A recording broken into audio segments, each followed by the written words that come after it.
भारतामध्ये एक असा कायदा आहे जो म्हणतो एका कंपनीला इतकी पॉवर मिळू शकत नाही की ती पूर्ण मार्केट कंट्रोल करू शकेल. पण आज भारतात टेलिकॉम असो, एअरपोर्ट असो किंवा रिटेल मार्केट, फक्त 2-3 नावं दिसतात. आता प्रश्न असा आहे, ही ग्रोथ आहे की प्लॅन कंट्रोल? हा व्हिडिओ शेवटपर्यंत बघा. तुम्हाला काही गोष्टी कनेक्ट होतील. According to competition act 2002 section 3, कोणत्याही कंपन्या कार्टन बनवून मार्केट कंट्रोल करू शकत नाहीत. सेक्शन 4, कोणतीही डॉमिनंट कंपनी प्रीडेटरी प्राइसिंग करू शकत नाही, म्हणजे जाणीवपूर्वक तोट्यात प्रॉडक्ट विकून बाकी कॉम्पिटिटर संपवणे हा गुन्हा आहे. कारण जेव्हा कॉम्पिटिटर्स मरतात तेव्हा मोनोपोली जन्माला येते. 2016 रिलायन्स जिओ लॉन्च झाला. Free internet, free calls, free data. भारतामध्ये इंटरनेट लिटरली फ्री झालं. लोक खुश होते.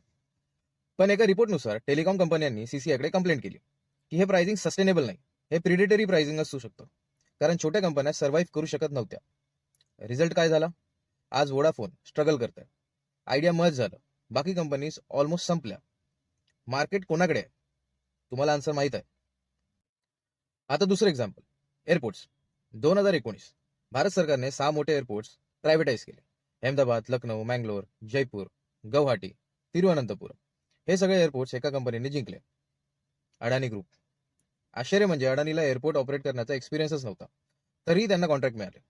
आज अडानी इंडियाच्या लार्जेस्ट प्रायव्हेट एअरपोर्ट ऑपरेटर आहे.